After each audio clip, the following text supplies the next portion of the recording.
bargaining agreements and things arising out of that. That was an issue during Mayor Elliott's administration and has continued on through the current Coyne administration. So that during that time, the challenge has been to try and resolve those issues. And hopefully as we move forward, we can work with them and the issues that are related to that to try and, get those, so it's not an ongoing kind of issue. Okay, thank you. As you know, one of the duties of law director is to protect the charter of the city. If you are reelected, how do you plan to do so or continue to do so? Recently this year, obviously there was some litigation filed concerning the initiative ordinance that was adopted or passed by the electorate in February. And I took it along in terms of talking to other members of the administration and also people in the community that it was important to address that, because that, if it just stood on its own, would have ramifications that would carry on 10, 20, 30 years into the future. I think what we all have to understand as public officials, not only me, but everybody up here on this stage, that what we decide today has an impact down the road. Some of the issues we're still fighting today, we were addressing 30 years ago. So that it would have been easy for me to have sat there and done nothing for that issue and played it safe and just said, you know what, let the council and mayor fight that battle and not do what I thought was right to address the problem with the language of that initiative ordinance and the ramifications it carried. And so for me, that's an example where I feel to protect the charter, to protect the citizens, it was important for me to do that, and I'll continue to do that as I go forward. Final question. With respect to the litigation that you just referred to, I don't want to get too involved with it because I understand it is being litigated at the current time. But your opponent, and I wish she was here to answer this, but your opponent has said in her literature that the lawsuit is asking for relief which will in effect overturn an election. Do you agree or disagree with this statement? Please explain. Disagree strongly. If you go back and look at the language that was proposed in the initiative ordinance, it essentially established minimum staffing levels in the fire department. It was nothing about opening of a fire station.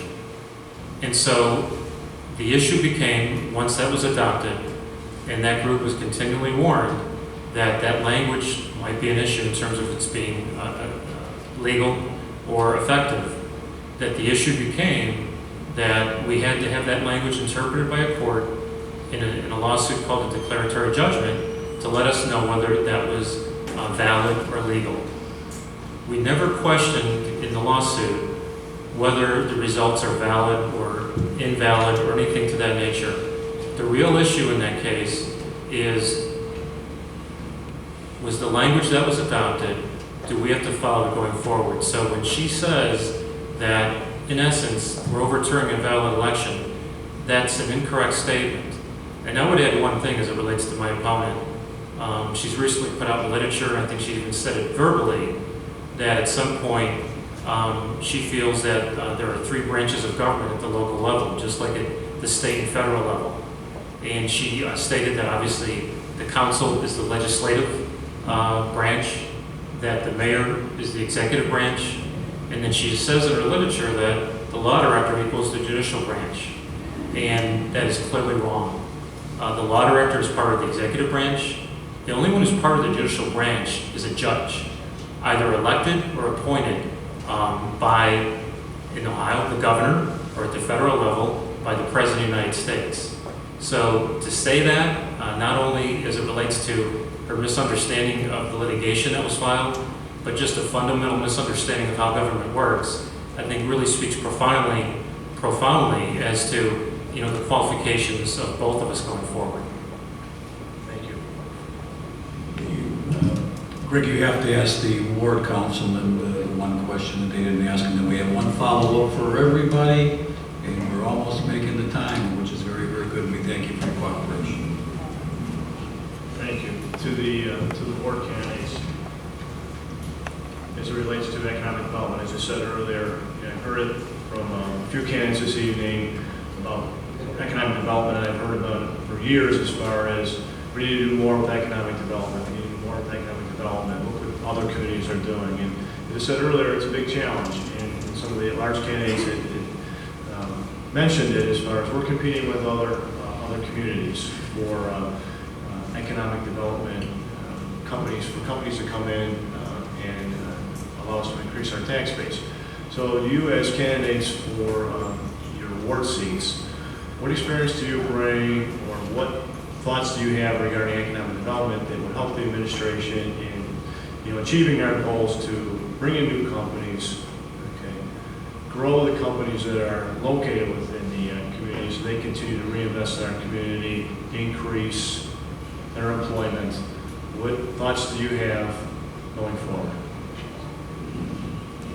Let me simplify it. As we said in the beginning, over a period of time, originally we had a license tax, or a tax on parking spots in our city, which financed economic development. Through that time, council had to use those funds for operating the city.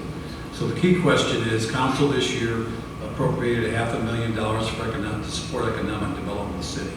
Okay, so you as a candidate, you as a member of city council, do you see that as one of the most important purposes of the city government, and will you support ongoing funding of that economic development fund?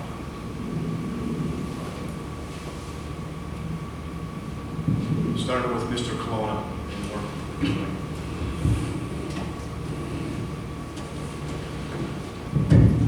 That's interesting, Greg. First, Greg, you made a statement, and you and I have always had some very spirited conversations about economic development, the budget. You made a comment, and economic development it's not as easy as it sounds, and it's not. There's no doubt about it. But the fact of the matter is this town has never really had a plan. Our plan was Ford Motor Company. That's been it. Then it kind of transferred over to NASA. And, when I say an economic development plan, I think the biggest thing is we got to be active. I've been getting my hair cut by Don Rudy up at Brook since I was a kid. And now every day, I used to say when I served on council, hey, do you know our economic development director? He'd say, I have no clue.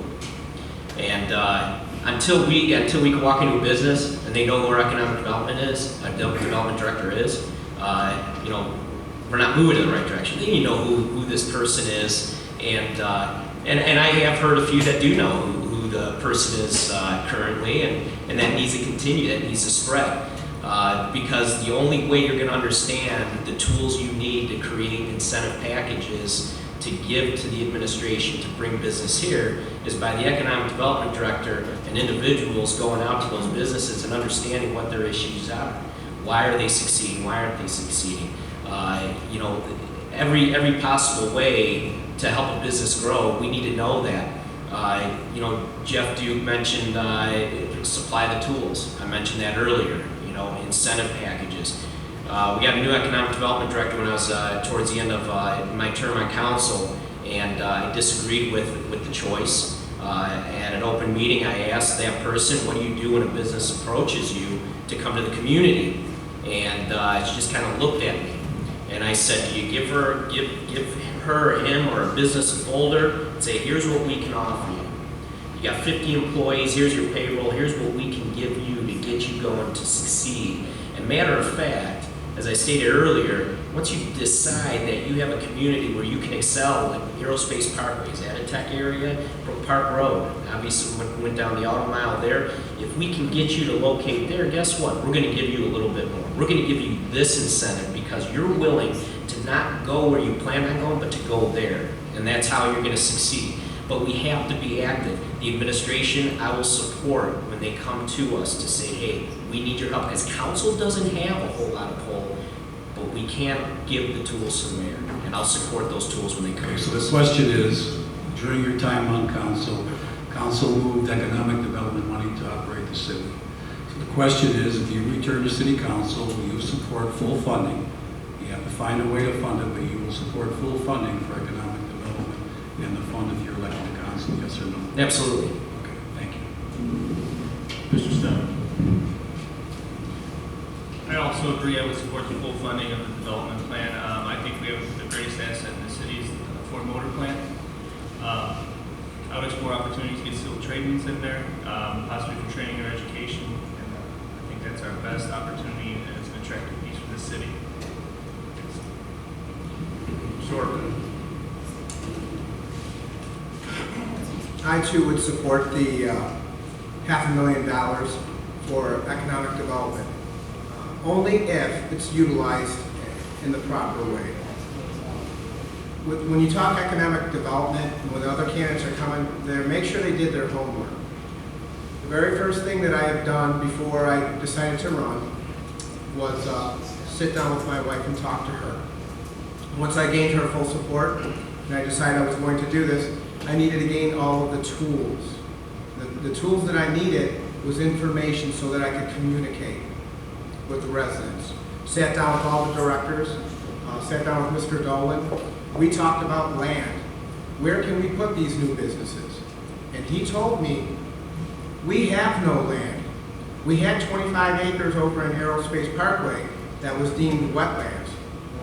We could move a new company in there. The land that we have is at Ford Motor Company. I've heard numbers 400, 450 acres.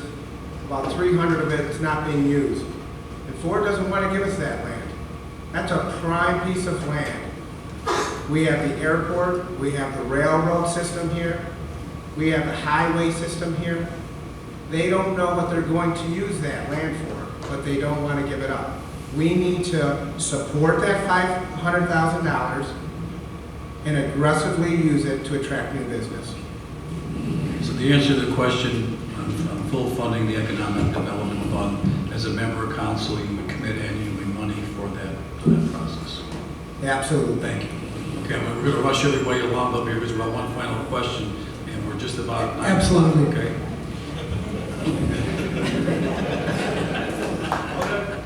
Absolutely. Okay, stand. Okay.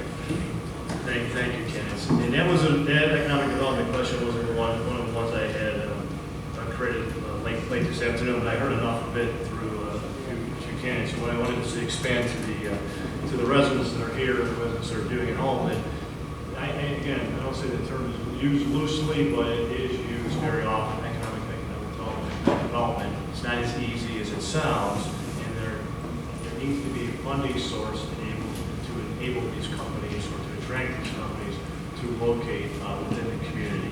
So that'll be a challenge going forward. Okay, I want to thank you all for your patience. Everybody at home, we're going to run a little bit over, and I think all the candidates did a very good job in answering their questions. I am disappointed that the opposition wasn't here this evening to most of you, because I think the residents of this community, one of the things, maybe I guess they had some problems with the moderators. The fact of the matter is every candidate that's running for office will have to interact with the finance director and the mayor. So maybe that says a lot. And while we're not perfect, we don't have all the answers, I know that I will certainly appreciate working with people that want to help solve problems. And one of the things we hear about, as Greg said about the economic development thing, is that we've talked about the town halls. We're going to have to create $160 million in payroll to generate the kind of money we need to replace Ford. And we'll have to, these are one of the continued things we'll have dialogue about. What we hear from everybody is about communication. Nobody communicates anything to anybody. And it seems our residents are getting their news from a source that I believe everyone certainly will challenge its authenticity and its reliability. And I'm being kind, but it seems it has governed some of the decision-making process in this community. So my challenge to everybody here, with the question we're going to ask you, and everyone's talking about is either the administration's not communicating or the council's not communicating. I think we're doing the best we can in the venues that we have. And mostly everybody up in the dais here has lived in Brook Park either since they were either born here or lived here a little bit after their birth. And we can all remember a time when it seemed everyone was informed about going on. As a matter of fact, the citizens were better informed than members of council or the mayor. We would ask them, well, where did you hear that from? So my challenge to all of you, I'd like to hear from you, what can be done to energize the civic engagement of our citizens.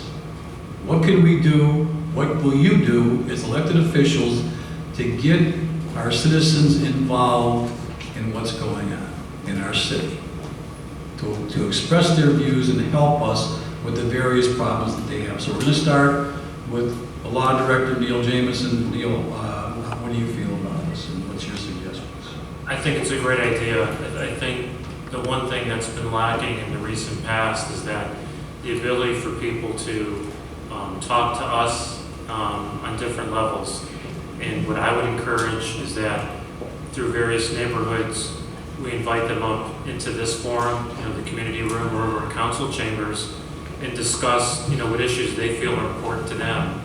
I know last week at council meeting, a group of citizens came forward from West 149th and expressed concerns about crime in their neighborhood. And I went out the next day after talking to the police chief and getting an idea of what they were doing, and the ability then to go down that street and communicate and talk to them was probably the best day of this year in terms of interacting with the citizens in that area, because I felt that I actually accomplished something that day by the sense of understanding what their concerns were better, but also expressing to them that what we were trying to do on the city level in terms of trying to help them.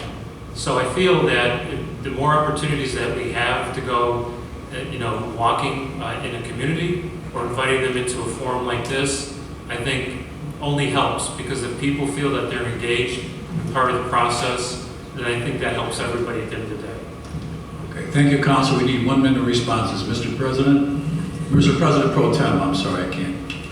Thank you, Mayor. I think that council needs to, as far as communication with the residents, maybe we need to get back to a newsletter council-wide to the residents and communicate with them. Certainly, Mayor, I'd like to work with the administration to see if we can get back to what we were talking about years ago. It was a little cost lead, but at the time, maybe go ahead and try to work with Polaris or whoever we were going to talk about. Maybe get a turnstile key communication system at the council chambers where everybody can have a meeting. A ward councilman, once they have a meeting with their ward, they can lock in on the channel, advertise it prior to do that, have the people there and turn the key style on and communicate with the residents, no different than a larger council president with the mayor or finance director. Okay, we do have those capabilities now that you mentioned with the streamlining. Councilman Salvatore. Thank you, Mayor. I too think that we should take a page out of the old book and reestablish the newsletters, bring the newsletters back, to get them communication out. I think we should do a joint one from the council, maybe even do one on a quarterly basis with the administration, and encourage working together and moving the city forward. Looking in the past, I remember some of the ward guys used to have ward clubs to get people involved and become more active. And there was a major group that was, I think it was called the CAA. It was a citywide group that had over a couple hundred members. And you could always count on them to have some kind of function going on that brought people together. And just from a few meetings that we've had here at the rec center in the last couple of days, that the mayor had asked me to come and speak on legislation about unethical contractors. We really learned a lot just keeping your ears open and your mouth shut and listen to what people have to say.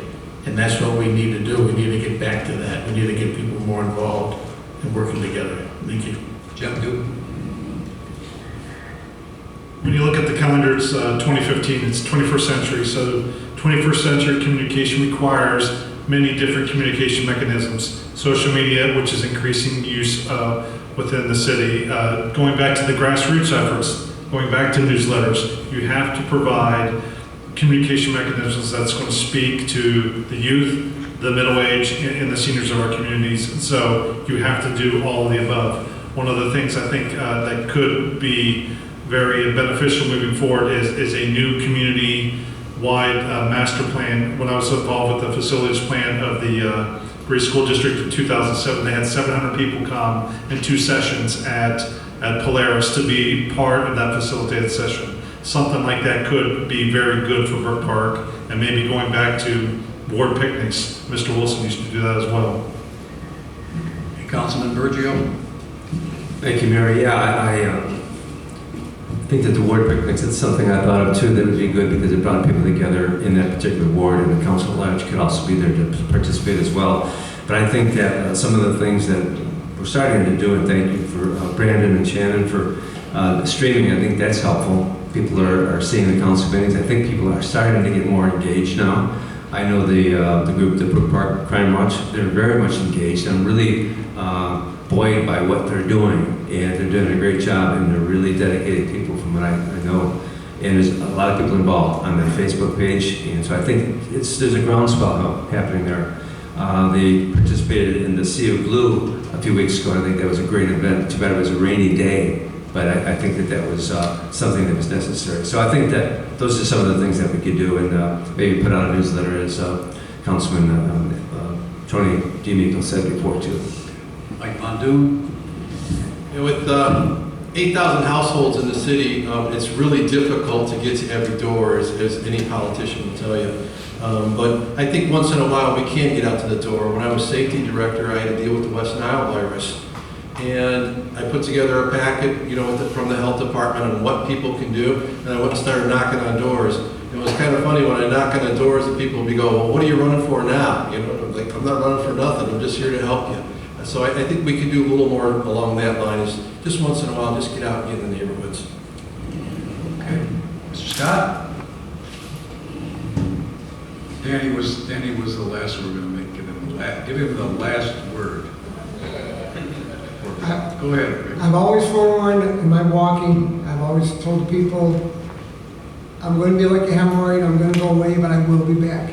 I will always be, and it enlightens the people, they love it. What I'm trying to get at is face-to-face. I've always told the people, it's easy to drop a card and keep walking. You need to have face-to-face. I know there's 1,600 houses in my ward, but you know what? It's not that hard to hit areas and talk to people. I also said I was Ward 4 precinct leader. I had newsletters. I will continue to get newsletters. People have to know what's going on. Mr. Orcutt? Very well spoken there, Mr. Scott. Door to door, face to face, talking to people and passing out my phone number has been very, very, very good for our community. Ward 3 not only has flooding issues, we also have a new issue that keeps growing, and it's crime. The law director talked about West 149th. We did have an issue over there. We had another issue at West 151st. And Councilman Salvatore jumped right in.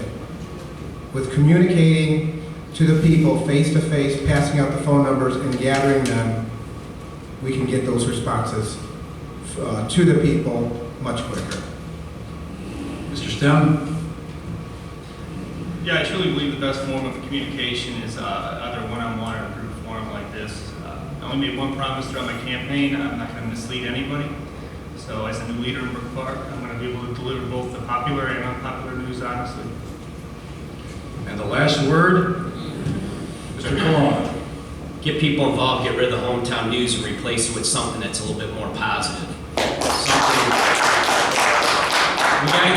We gotta get something going around newsletters, whether you're doing a ward newsletter, whether you're doing citywide. It's negative stuff. It's sickening that it's coming from a resident of our own. It needs to go. We need to get something that's positive to get people to want to get involved. The other thing is just really working with newsletters face to face, seeing people at the door. They love to see you at the ball fields. They love to see you out. Back in the good old days, heck, those aren't good old days. Those days need to be here now when you have little hot dog things at the pavilions, things of that sort. But the biggest challenge is on the backs of mine, Greg Stem, Eddie Orcutt, and Jeff Duke. Our age group needs to get involved. Our age group needs to be excited about this town again, because if they don't, my kids that are 5 and a year and a half, it's not going to be the city that I grew up in that I loved for all those years. So it's going to be on our backs, and no offense against you older guys. You guys need to teach us how to get those people involved. That's your role. So that's how they You have the last word, but if your father was sitting here, it's us older folks to come to vote, and I know what you mean is your generation should come forward and join us in being responsible. I know you didn't want to exclude us, Mr. Colonna, and I know your dad would want me to convey that to you this evening. Oh, yeah. Okay, we want to thank everybody for coming. We want to thank our folks that are providing this, become via YouTube. And we ask everybody in Brook Park to go and cast their vote and challenge all the candidates to meet their responsibilities.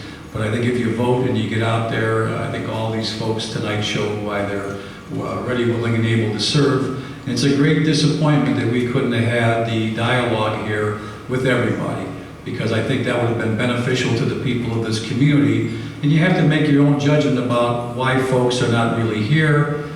They're certainly critical, and these folks that came here this evening that offered their ideas and solutions to problems, I think Brook Park is in good hands and have some good candidates to choose from. Greg, would you like to add anything? Just thank you all for being here. It was a pleasure to moderate this discussion. I'll say to all of you, if there's anything I can add to help you through the next few weeks for your campaign, please give me a call. Thank you. Good night. Thank you.